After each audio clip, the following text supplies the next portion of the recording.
Revenge is a form of primitive justice usually assumed to be enacted in the absence of the norms of formal law and jurisprudence. Often, revenge is defined as being a harmful action against a person or group in response to a grievance, be it real or perceived. It is used to right a wrong by going outside of the law. This is because the individual taking revenge feels as though the law will not do justice. Revenge is also known as payback, retribution, retaliation, or vengeance. It may be characterized as a form of justice, an altruistic action which enforces societal or moral justice aside from the legal system. Francis Bacon described it as a kind of wild justice that does offend the law, putteth the law out of office. Primitive justice or retributive justice is often differentiated from more formal and refined forms of justice such as distributive justice and divine judgment. Function in society. Detractors argue that revenge is simply wrong, of the same design as two wrongs make a right. Social psychologist Ian McKee states that the desire from the sustenance of power motivates vengeful behavior as a means of impression management. People who are more vengeful tend to be those who are motivated by power, by authority, and by the desire for status. They don't want to lose face. Revenge dynamics. Some societies encourage vengeful behavior, which is called feud. These societies usually regard the honor of individuals and groups as of central importance. Thus, while protecting of his reputation, an avenger feels as if he restores the previous state of dignity and justice. According to Michael Ignatieff, revenge is a profound moral desire to keep faith with the dead, to honor the memory by taking up the cause where they left off. Thus, honor may become a heritage that passes from generation to generation. Whenever it is compromised, the affected family or community members might feel compelled to retaliate against an offender to restore the initial balance of honor that preceded the perceived injury. This cycle of honor might expand by bringing the family members and then the entire community of the new victim into the brand new cycle of revenge that may pervade generations. History. Feuds are cycles of provocation and retaliation, fueled by a burning desire for revenge and carried out over long periods of time by familial or tribal groups. They were an important part of many pre-industrial societies, especially in the Mediterranean region.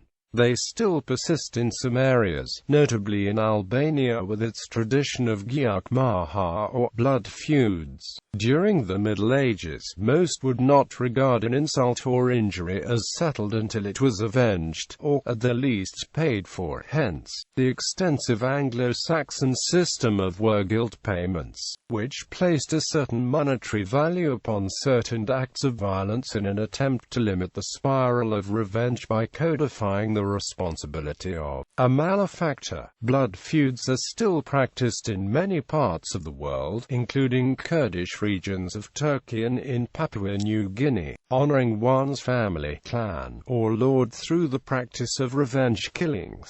These killings could also involve the relatives of an offender. Today, katakeuchi is most often pursued by peaceful means, but revenge remains an important part of Japanese culture. The motto of Scotland is Nemo me impune lacessit, Latin for, nobody shall provoke, injure me with impunity. The origin of the motto reflects the feudal clan system of ancient Scotland, particularly the Highlands. The goal of some legal systems is limited to just revenge, in the fashion of the contrapasso punishments awaiting those consigned to Dante's Inferno. Some have attempted to turn the crime against the criminal in clever and often gruesome ways. Modern Western legal systems usually state as the goal the reform or re-education of a convicted criminal. Even in these systems, however, society is considered the victim of a criminal's actions, and the notion of vengeance for such acts is an important part of the concept of justice. A criminal pays his debt to society. Sudan has has suffered cycles of revenge for many years. For example, tribal conflicts in Darfur, South Sudan is torn by tribal conflicts with ethnic cleansing between the Nuer and Dinka peoples, fueled by appetite for revenge. Proverbs. The popular expression, "revenge is a dish best served cold," suggests that revenge is more satisfying if enacted when unexpected or long-feared, inverting traditional civilized revulsion toward cold-blooded violence.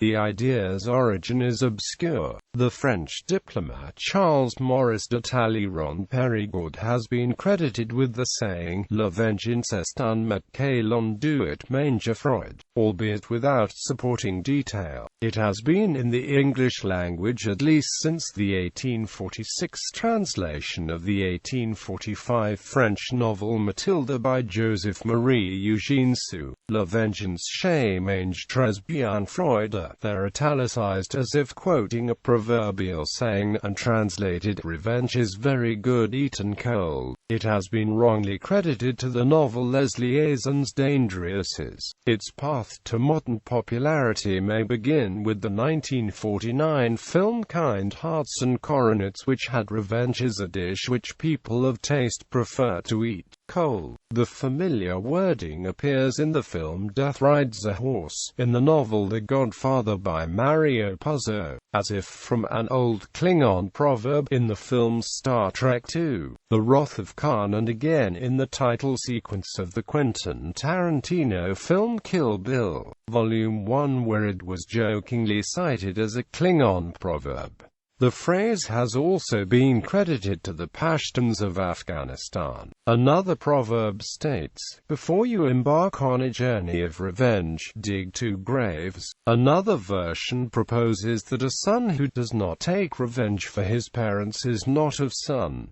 In art, revenge is a popular subject across many forms of art. Some examples include the painting Herodotus' Revenge by Juan de Flanz and the opera Don Giovanni by Wolfgang Amadeus Mozart. In Japanese art, revenge is a theme in various woodblock prints depicting the 47 Ronin by many well-known and influential artists, including Utagawa Kuniyoshi. The Chinese playwright Ji Zhongxiang used revenge as the central theme in his theatrical work The Orphan of Shao. It depicts more specifically familial revenge, which is placed in the context of Confucian morality and social hierarchical structure. In animals, humans are not the only species known to take revenge. There are several species such as camels, elephants, fish, and many species of primates that have been recognized to seek revenge. Primatologists Frans de Waal and Leslie Luttrell have conducted numerous studies that provide evidence of revenge in many species of primates. They observed chimpanzees and noticed pattern of revenge. For example, if chimpanzee A helped chimpanzee B defeat his opponent, chimpanzee C, then chimpanzee C would be more likely to help chimpanzee A's opponent in a later squabble. Chimpanzees are one of the most common species that show revenge due to the desire for dominance.